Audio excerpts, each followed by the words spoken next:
Good day and good evening, ladies and gentlemen. Starting off nice and mellow because I know it's going to get passionate and excited like we normally do. Because guess what? We're back on another podcast episode. And I am bringing on not just a repeat co-host, a regular co-host / we're just going to go ahead and say the co-host of this Live the Fuel podcast show. I just been very frustrated because she and I have not been able to connect up. It's 2019. She's a busy cat. She's an entrepreneur. She's a sports psychologist. She helps a lot of people, including myself, including our fellow followers, one of which, Brian Strausser, shout out the Strausser Project. He's a big fan of Dr. Megan Cannon. Welcome back to the show. Why, thank you very much. I am very happy that we were able to make this happen. Finally. Well, let's think about this. I mean, when was our last episode? Was it our live recording day? Yes. Because we've started this whole double episode format. Like we just bang out two at a time. That way it gives you some lifetime back into your life. what little you have. Welcome to entrepreneurship, which you've actually, to be fair, you already were an entrepreneur, so to speak. You just had a steady contract before, and now you're even more independent than you were before. So, yes. Congrats again, by the way. Thank you. Yeah. By the way, so like, how has that been going? Because the last two times you and I connected, we're at your new fancy schmancy office. Yeah. No, it's going well. It's been really exciting just seeing. I'm coming out of February, which is just an intense month for me. As a former swimmer, I work with a number of swimmers and swim programs, and February for high school and collegiate swimmers, at least in this area, is a big championship meet season between that end of February, beginning of March time. And so just been a busy couple weeks talking with a lot of swimmers and wrestlers with, district, states, regionals, and all of these things that are going on. So it's an exciting time for them. And we also have spring sports starting. And so it's a nice culmination of just a lot of stuff at one time. Well, I think this is funny because every time you and I connect, it's always something I realize we never talked about before. So we casually had glanced over the sport of swimming. Yes. But I follow you online, ladies and gentlemen. Actually, and real quick for the YouTube shares, I'm going to go ahead and just jump in and do some screen sharing. Follow Dr. Megan Cannon at literally Dr. Megan Cannon on Instagram. She's on the Facebook. And there's a whole new website coming soon. So that's very exciting as well, which will also be drmegancannon.com. Correct? Still drmegancannon.com? Awesome. Yep. So it's literally in the, what did you say before we started the show? The coding phase. Coding phase or whatever. That's so old school, by the way. No idea. It's beyond. I don't know who you hired. Anyway, so we're just having fun. Anyway, the point is that you and I have casually glanced over swimming in the past, and then because I was making fun of myself with my triathlon attempt in 2018, which did not go well from a swimming specific component since I don't know how to swim. But apparently, if you throw yourself into a lake, you can make it to the first buoy with very little training. Good knowledge. Don't recommend it because then you're like me. You're this manly man out there screaming, Where's my swimming angel? Because they promised me a swimming angel to swim alongside of me. Do you remember that discussion? Oh, yes. And then they took away my swimming angel to put him on lifeguard duty. And I'm like, what? This was not the plan. Now, granted, if my mental state was in that place, that was a clear telltale sign that I was not ready to possibly throw myself into my first ever open water swim, let alone a triathlon. Just saying. I don't know. What is your opinion, Dr. Megan Cannon? No, I would agree. I mean, I think had you gone in there with the mindset of there isn't going to be any help, but there's a very different anchor point to, I'm going to have this person. Wait, this person isn't here. And so now we have panic and unplanned situation versus going in there mentally being prepared and ready for, okay, I will not have angels, it's going to be me out there. If this would happen, this is how I'm going to do it. It's a whole different mental schema you're going to run through getting ready to that with having an angel swimmer versus not. And so then when you're put in the position, anticipating it's going to be there and then not, totally new ballgame. I think they should never even told me there was such a thing as a swimming angel. Because I mentioned it to my swimming coach because I was training over here, which I need to go back Shout out to Coach Scott, not me, obviously their Coach Scott, because he now follows me. I think he's like Aquaman or something on Instagram. Great hashtag or great at Yeah, name. right. Way to get that one. I think it's Aquaman Scott or something. I don't know. Nice. But the dude's like hardcore swimmer, does triathlons like for breakfast. I don't know. But even he said when I left to do that triathlon, he's like, dude, just saying you need more training. But good luck. So he was really, if we're getting down to it, he was your swim angel telling you like, yeah. But come on, Megan, how long you and I known each other since we ran into each other at Starbucks? I am not. Listen, baptism by fire, right? Right. Yeah. See, I am all about that. You know, is there something wrong with that? Maybe in some worlds. Me, no. I just throw myself in. Not always recommended for everybody. And definitely, I mean, if you are going to throw yourself into a situation involving swimming where you don't know how to swim, make sure you do it where you are surrounded by lifeguards and speedboats, because they can zip in with a speedboat and zip you out. So there you go. And that was probably my vote of confidence on doing it. Plus, I needed to shut up some of my friends who said I didn't have the balls to go do a triathlon anyway. So it's like, fine, I don't care if I know how to swim properly yet or not. I'm doing it. It's happening. Now, you as a sports psychologist, I mean, seriously, feel free to critique my jackassery because I know from a healthy mindset standpoint, is that good? I don't know. I think it depends on your perspective. There are so many people that if that's like what for them works, where there is like, let's think less and just do. And then it reminds me of the, seek forgiveness rather than permission type of a situation, that does work for people. But then others, if they are those that like to plan for certain situations, that's, I think, really a matter of knowing what you need and knowing yourself. If you know yourself well enough that with what you're describing being like a petrifying situation, then that's probably not the way to go for you. But if that sounds exciting of just like, you know what, I'm a medium swimmer, I think it can probably like, may as well, like, okay, then that works for you. And so there's not a one size fits all with that one. It's funny you and I talk about this today because, like, again, for our regular listeners, they know that you and I never script these shows, right? We hit on what's hot at the time, how we're feeling it, and it just flows really, really well. So shout out to co-host Dr. Megan Cannon for helping it flow so well.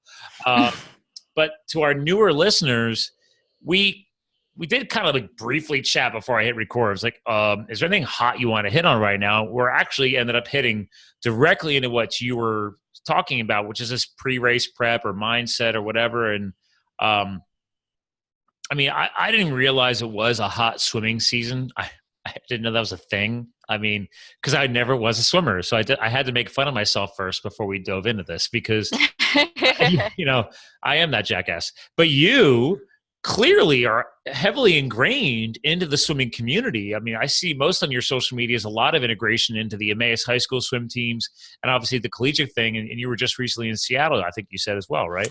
Yes. Yep. Okay. I was out in Seattle with the Bellevue Club swim team. So hello to them. Bellevue used to travel out there all the time, by the way. It's gorgeous. T-Mobile's headquarters is out there. They are. Yeah. So I used to go out there every quarter between 2003 and 2006. So. Oh, wow. Yeah.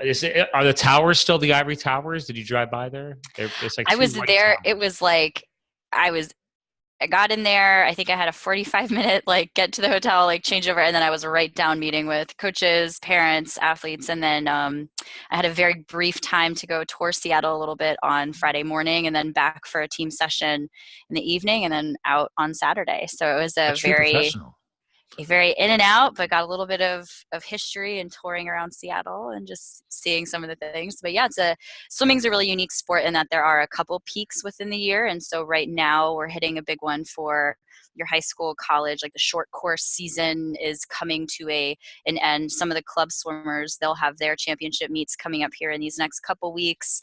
And then starts long course. And then there's a whole other ramp up and championship season at the end of that. And so there's Pause. What's this short course versus long course? Come on. The short I don't even know what that is. That's 25 yards. It's like your typical swimming pool. And then the long course is what you're going to see in the Olympics. So it's basically okay. So Olympic distance. And then short course is like 25 yards. versus that's 25 50 yards or 25 meters? meters. I'm sorry, 25 meters. Okay. And so there's the 25 meters, and then for short course, and then long course, it's 50. So Okay. you're missing the flip turn, and you're missing that ability to push off the wall. And so although it's the same sport, it's definitely a very different dynamic with having, you're having half of your ability to use the wall in any given race, because it's Okay. 50 meters versus 25. And so they have a whole championship season and things like that for them for the Wait, long so courses. 25-meter pool, you're not allowed to push off the wall? You are, but Oh. in a 25 meter, so if I'm swimming 100 as an example, which is 100 meters in a short course pool, that's 4 laps. Okay. So I'm within that having 3 opportunities to flip turn on the wall and push myself. Versus a long course, I now only have one. And so it makes some of those distances a little bit different. And there's it's a different, same sport, different ball game type of a situation. And so for some of the pools that are fortunate enough to have some mobile bulkheads that then make their pools bigger, like yay for them. But other ones, especially here on the East Coast, they're outdoors for the summer swims and things like that, because there's not, I think kind of anywhere, there's not a tremendous amount of pools. But well, see, now it's funny because you brought up the Bellevue. So Bellevue obviously is the outskirts of the Seattle market, and there's a lot of water out there. But so obviously, though, from what you were out there for, this was clearly indoor training environment. Yes. Okay. Which is funny because I Kristen, my fiance, she's, her from CrossFit and hanging out, and she is clearly able to go swim in the open water versus me, and loves to rub that in, by the way. And she compares how the local facilities around here, like some have a long pool. It's actually hard to find a long pool, right? So yes, a long pool would be considered an Olympic distance pool, correct? Yep, okay, so even the oh God, what's the facility that I was training at? Cedar Crest. Yeah, Rodale. so Rodale's swimming fitness facility. I think that's only a 25-meter pool. Okay. Yep. And so you'll have, I think, so I know Mac Pool, the Allentown City Pool, that's our long course here. Oh. And so they have the Olympic distance, and then I believe but that's outdoor though. That is outdoor. Yeah. Yep. And so that's where some of the clubs will do. Some clubs can't get access to it, so they'll just circle swim, because they just can't, and they need the extra yardage. Hold on. What's a circle swim? So they'll, instead of swimming in the laps back and forth, they'll swim the perimeter of the pool. Really? Like while other people are swimming their laps? Well, it'll only be during like the team time in the mornings, so they'll practice before other people get there, and so sometimes they'll swim the perimeters of the pools. And are they swimming the perimeters to prevent the unnatural bonus of being able to flip off the wall type of thing? All that? Yeah, some of them are to just continue to get that endurance up. Because when you think about it, it's a big help, get a push off, especially if you're swimming a 200, 400, a mile. Think about how many times you're hitting that wall, and that makes a big difference. Yeah. And so even mentally preparing for it, it's different. And so probably what broke me. Yeah. So there are some swimmers that have very, very strong opinions on long course versus short course and stuff. But it's interesting. So what are most of your athletes you work with? Are they mostly high school teams? Or are they also more collegiate teams? Because obviously you went all the way out to Washington. I know Emmaus is a high school team. Is it 50-50? Like, what is that all about? It's a good mix. And with the club programs, those are high school programs. And so it's high school and college. So you're working with basically what I worked with when I was a ski race coach. So because it was like, we called them club teams as well. In the ski world, kids in a club team, it's not for example, Camelback, where I coached at. It was a club team. It was a privately organized, privately held team. It was a not-for-profit, a 501c3, managed by the parents. The Mountain, we were officially a race team on Camelback Mountain, but it wasn't a Camelback paid and sponsored race team. Right. Does that make sense? Yes, it does. Is that similar to the swimming world? There are. So you have your high school programs. Or college, anything that's affiliated with a school, but then there are swim clubs, and the design of them, it all depends. And so there are some clubs like in this area that are not affiliated with the high school, but to a point, like kind of have a little bit of a relationship. And I'm not always sure exactly what the relationships are outside of, they use their facilities. They have a majority of their high school swim team also swims year round for the club. So club swimming is a year round sport versus if you're going, for competing for high school, it's only a specific season. And then sport, and so some of the clubs in the area, like I'm sure Matt Beckwith, who's over at SYR CrossFit. So he's the Parkland area aquatic club coach, and so that's a freestanding club, not affiliated with anything. It's its own entity. I didn't know he was with Parkland. I thought he was with Nazareth, or is that a different coach? That's also, and so there's like your Parkland high school team, but then there's this Parkland area swim club team. So two different things. And then Nazareth they have a high school program, but then they also have a club program as well. Well, because the whole, Nica Nadadores, right? The not-for-profit. I don't know. South America.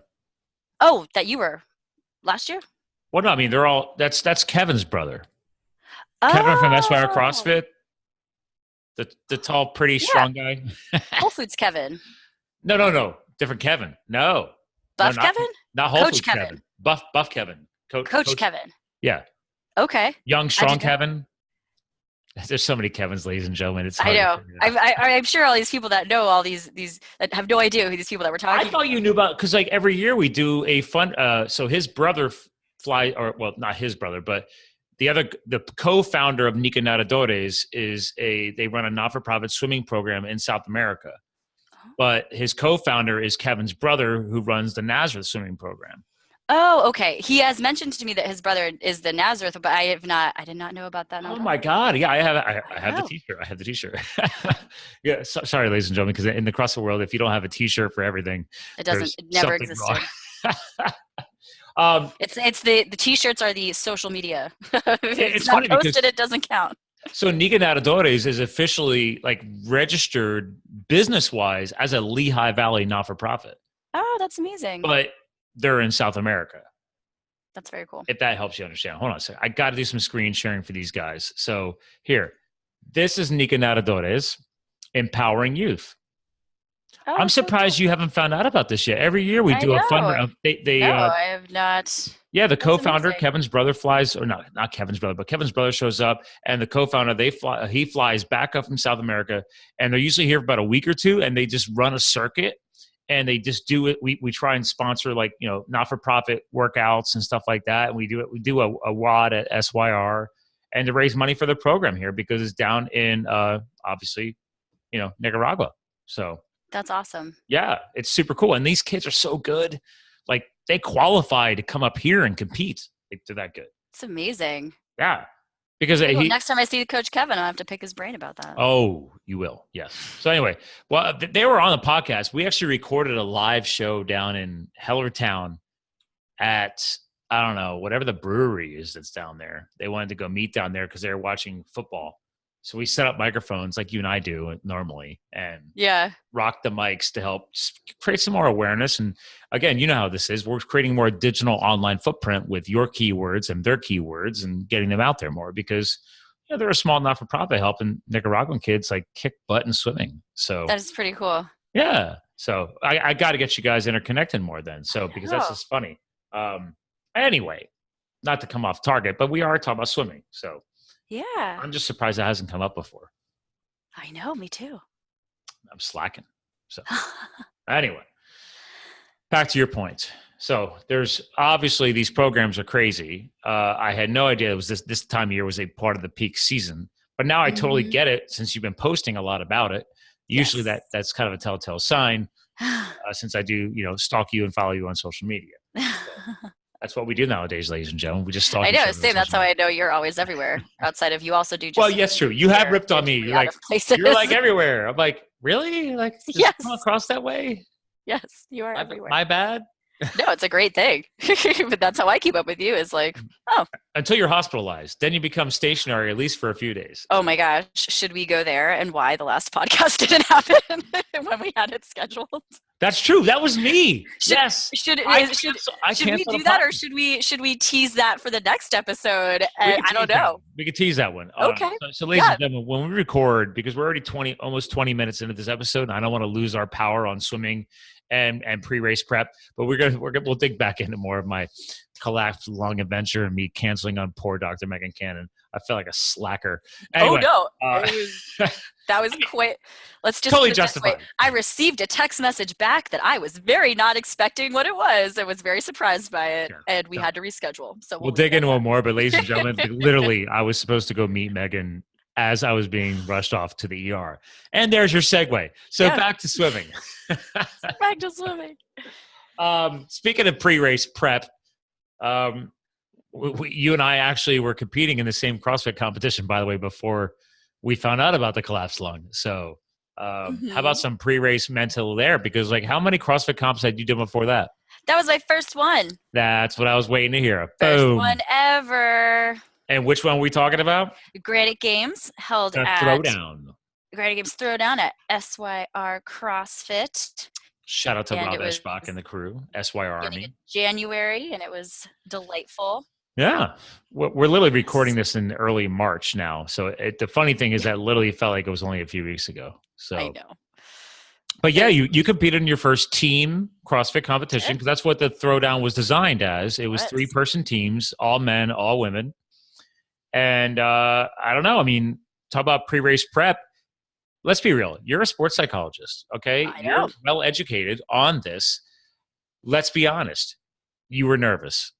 I was. And so I knew, and this was my true test to myself, because I was like, all right, if I'm talking with athletes about this all the time in terms of pre-race anxiety and competition nervousness, shame on me if I'm not putting myself in that position to still feel that. And so I've done the Spartans, I've moved on to the Ragnars, and now I was like, well, I don't get nervous with those things anymore because I've done them.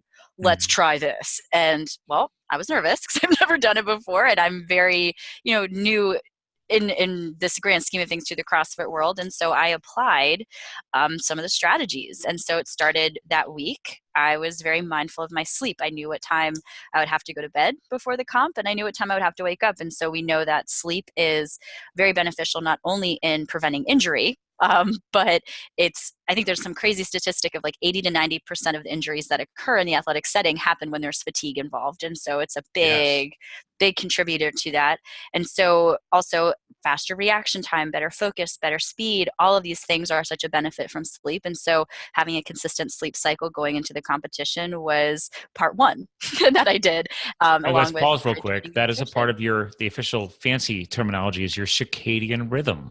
There you go. I'm a big advocate. Circadian rhythm there. And then as I went throughout the week, I was making, anxiety is fear of the unknown, and our brain typically fills in that unknown in something of a more negative direction. And so I took the time to write down and make a list of the things I did know going into it. And then there were things that I didn't know, which were like, how do these things work? What's the flow of them? Do we do all of our workouts like in a row, or how does this happen?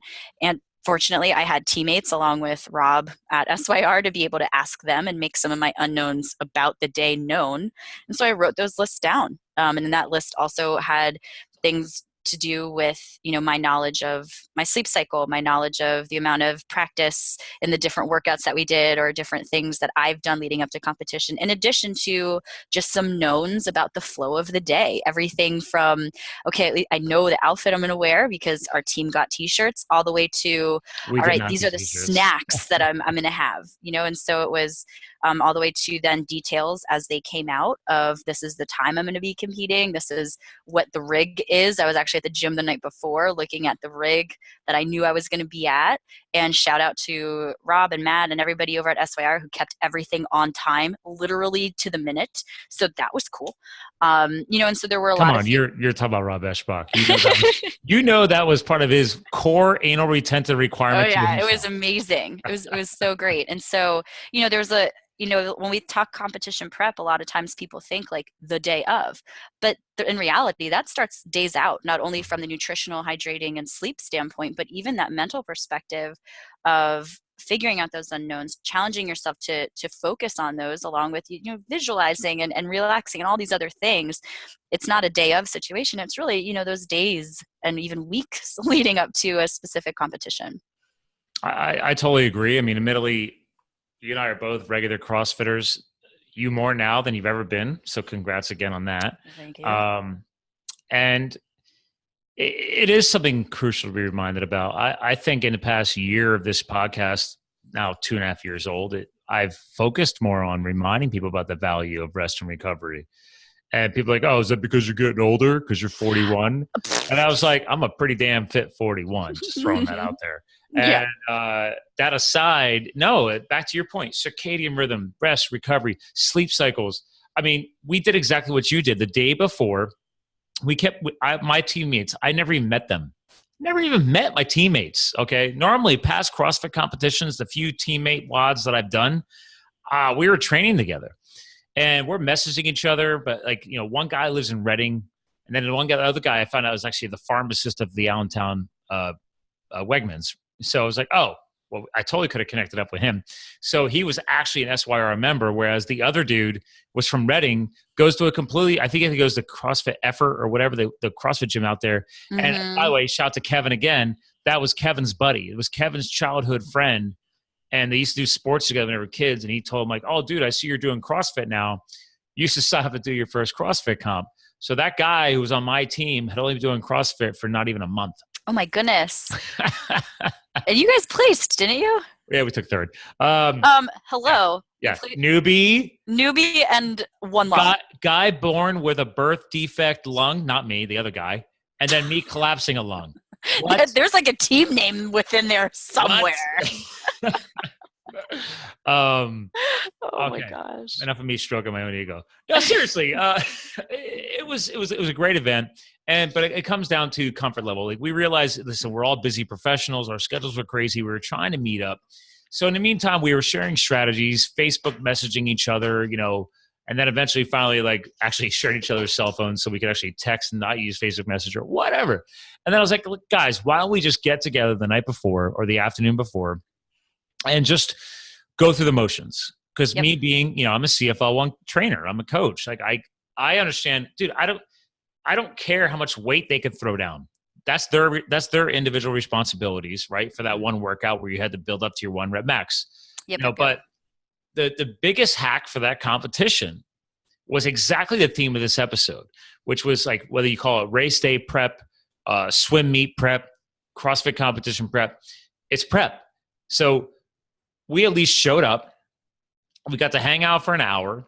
And we just went through the motions. We didn't worry about how much weight we were putting up. It's like, guys, like, okay, let's figure out our transition times, our cycling, yada, yada, yada. Yeah. Like the one workout that had the jump ropes in it, like we decided that I'm pretty fast with my singles. So I was like, listen, us pausing to switch positions in the other movement and then have somebody else take over the jump rope, I'm like, we're going to lose too much time. I would rather I was like, I'll just keep going. And that was the big joke about how I realized later that, that thing that I felt that I was shaking in my chest while I was jumping rope was actually my lung. Yeah, I told the surgeon that one. They loved that. I was like, because after that one workout, again, ladies and gentlemen, you're hearing this and you have no idea what we're talking about, but Megan knows what I'm talking about. So I'm ripping out all 150 singles, and there's multiple rounds of this. So every round, I'm like, dude, like I feel like something vibrating in my chest, and I think it's like a chunk of mucus. I thought I had a chest cold that week. And then after the workout, I'm standing there and I'm stretching and I'm like, man, I can't catch my breath and I'm tired. And I'm like, dude, it was weird. It was like, it almost felt like my lung was like shaking in my chest. Now, granted, ladies and gentlemen, like Megan and I can laugh about that because literally a week later when I finally got around to getting the x-ray, yes, it was. That was exactly what was happening. So again, next episode. But point is the importance of race day prep. We were so much more comfortable going in the next day, especially since I never even met these dudes. Like, we had just friended each other. Like, I didn't even know who these dudes were. And I found out that the other guy, the pharmacist, he had only been doing CrossFit for a few months. So I got one dude who's been doing it for a month. He's actually pretty fit. The other dude who was born premature, and I found out his lungs like slowly developed abnormally. So he also had a breathing issue, but just his whole life. And then there's me, who I've been CrossFitting since 2010, and I'm a trainer. So it's like, I'm not saying that I'm an anchor, but I think the biggest thing that I brought to the table is exactly what you're hitting on, which was the value and the power of preparation and strategy. Yes. And I think there's so much emphasis oftentimes more so on that physical preparation of, do we practice stuff? Do we do this? Blah, blah, blah. But that mental preparation of are we comfortable with the transitions? Do we have a mental strategy? Even tying it back to swimming or tying it to any sport, where if you have a race strategy physically of, okay, I'm going to push it on this leg or push it on this lap, or once we hit this turn, that's what's going to happen. Well, it's equally as important to have that mental strategy as well. If I know for myself, so here's a perfect example in the CrossFit world. So I know for me, if I look at that clock and it's one of those workouts, and I think there was one in the competition where it was like, you're doing as many of this in 15 minutes as you can. And I said to my teammates, I said, I do not want to know what the time is. I even said to the judge, please do not let me know what the time is. It's a minute and a half left, like, go ahead. But I know for me, the moment that I hear a time, and if it's maybe a 15-minute workout and I'm feeling pretty gassed, but I now know that I have 10 minutes left, well, I'm already now backing down. And those mental strategies of what is helpful for you to focus on. For myself within things, like I play with numbers. I will never count 1 to 15. I will count to 3, 5 times. I will count to 5. Like I play different number games. Or even mentally, if you're in a race and you know that generally maybe it's around that 4th turn, or if you're swimming a 500 and it's like, man, that 3rd 100 just is like, I have to be consistent. That's where I normally lose it. Have a mantra, have a power phrase, have something ready that mentally it's like, right that moment I hit that turn, consistency, consistent, and having that mental strategy there alongside with however that physical game plan might be is so important and such a great asset, because our brain really dictates a lot of what we're capable of physically doing the things. But if you can do it that day, your brain is the gatekeeper of that one. I love this. Yeah. And I wish we could dig in deeper, but we're keeping a short format for a reason. So, because we're going to dig into this more on our next follow-up episode, ladies and gentlemen. So, we hit so hard on this stuff. It's so powerful. So you have to listen to the follow-up episode. That's why we started doing this new format. We're normally a long form hour show, but with Dr. Megan, I need to spread it out a little bit. She's been so damn busy and I'm so damn busy. So I'm leaving for a wedding for 2 weeks. So, but back to this point. Yeah, just like there's not enough going on in our lives, right? Yeah, may as well just like go get married or something. You get married while I'm at it. Do some heli skiing, lung recovery. Let's toss it all into the pot and see how it comes out. But no, on your point of again, the strategy, the execution. I love your point on that find that key word or that verbal recognition. So when the crap is hitting the fan, or that spot in the course, because me being a road cyclist and a mountain biker, there's courses that I've done more than once. So I know, like, oh, dude, I know that course. I know that damn hill. I know that thing is god awful and it's going to suck the life out of you. But I also know when you reach that one point and it's called, if you're a marathoner, because I've done marathons, when you hit that proverbial wall, what are you going to do? What is your strategic move to help you get over that little hurdle? Because it's all mental. It's not physical. It's mental. No. In those moments, it really is those mental thresholds that are really going to make or break those athletes or in that race or, whatever it is. And having that awareness and having that plan and taking it one step further, I always talk with my athletes about setting your environment up for success. In a moment, any given moment, even myself right now is just sitting here. My brain is doing so many things to process information, language, my just posture, being conscious. I'm digesting food. Like your brain already has so many things that it's asked to do at literally every moment in time. And so why am I going to expect it to remember a strategy when I'm already in a stressful situation versus practice and I'm pushing my body? So why don't I set my environment up for success? And so what might that look like? I don't know, a nail painted a different color, or a dot, or the word written on your hand. Haley Flickinger, speaking I've of seen kind of all of those things, by the way. Yeah, well, and thinking back, so tying it right back to swimming. So Haley Flickinger, she currently has the U.S. record for the women's 200-meter fly. She got it this summer. I spoke with her at the Lead Sports Summit this past summer, and on her starting foot, she has the word strength tattooed. Talk about setting your environment up for success. Every time that woman is up on the block in her starting position, she sees that foot in front of her. Strength is literally, like quite literally, inches away from her face. Now, if that is not setting your environment up for success, I don't know what is. You're bending over at the hip. Bent over. Oh, yeah. And it's on her left foot, which is forward. And so when she's in that position, that is what she sees. And That's awesome. Setting that environment up for success and whatever that might look like for your sport, it might be on a piece of equipment. It might be having a nail painted a different color. It might be a dot or a series of dots or a bracelet or something that you have with you, so that in that moment that you really need it, as you're going up that hill, your brain is already doing all the things. And it's like, if you have that push or whatever that word is right in front of you. I was working with an Ironman athlete the one time who in her Ironman, it's the bike.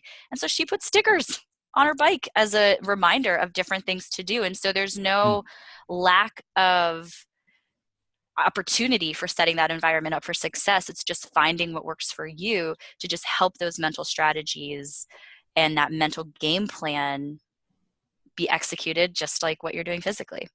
I love that. I love the example of the last example you threw in there about throwing the stickers on the handlebar, because I've done endurance racing or just endurance cycling events. And yeah, when you push to the limits that even if you train for them, there's still limits. I mean, there's a physical exertion point where your brain has to take over, because your physical body thinks it's ready to fail, but your brain has to tell you, oh no, dude, I'm actually more powerful than you realize. But here's a couple cues to remind you that it's okay. You can break through. You got some more stuff going on, because your brain eventually does have to get into that fight or flight mode too and protect you. And it's like, so it starts tuning out other things, and it's only willing to tune into certain things. So I'm intrigued about the stickers on the handlebar thing. I've never used that one, but I like that. Cool. Well, listen, I love the fact you just threw in the word Ironman too, because this next episode, ladies and gentlemen, you're going to want to tune in for. I'm going to drop something on this one that I'm working on getting him on the show. But real quick, have you heard of the Iron Cowboy? No? I don't think so. Very excited then. All you got to do is in your brain just picture doing 50 Ironmans. Anyway, there's your segue. Dr. Megan, how would you like to close out this episode? What is an all-encompassing message? Besides, obviously, we talked about mindset, pre-event prep, the importance of these little elements. Don't underestimate the power of rest and recovery. Yeah. But is there an all-encompassing message here? I think it's just start to pay attention to your mental game plan, and that doesn't start the day of. Just like if I was trying to do an Ironman, I'm not going to just go do that tomorrow, right? I'm going to train, I'm going to prepare. And so as long as you're doing the physical preparation, think about the mental preparation, and not only those things from what we've discussed of sleep and making those unknowns, but even on that day of competing or whatever business, whatever you're doing, having that mental game plan and preparation there as well. Okay. I love it. Mental preparation, ladies and gentlemen. Well, thanks for tuning in to another Live the Fuel show, specifically with our regular sports psychologist guest co-host, Dr. Megan Cannon.com. So again, ladies and gentlemen, prepare for these events, prepare for your races. It does help you accomplish your dreams and your goals. So thanks for tuning in to another powerful Live the Fuel show. This one's definitely been centered around not just health and fitness, but really about that mindset necessary for a prepared lifestyle. So thanks for tuning in. Remember, you too can live the fuel, and we'll talk to you guys again soon.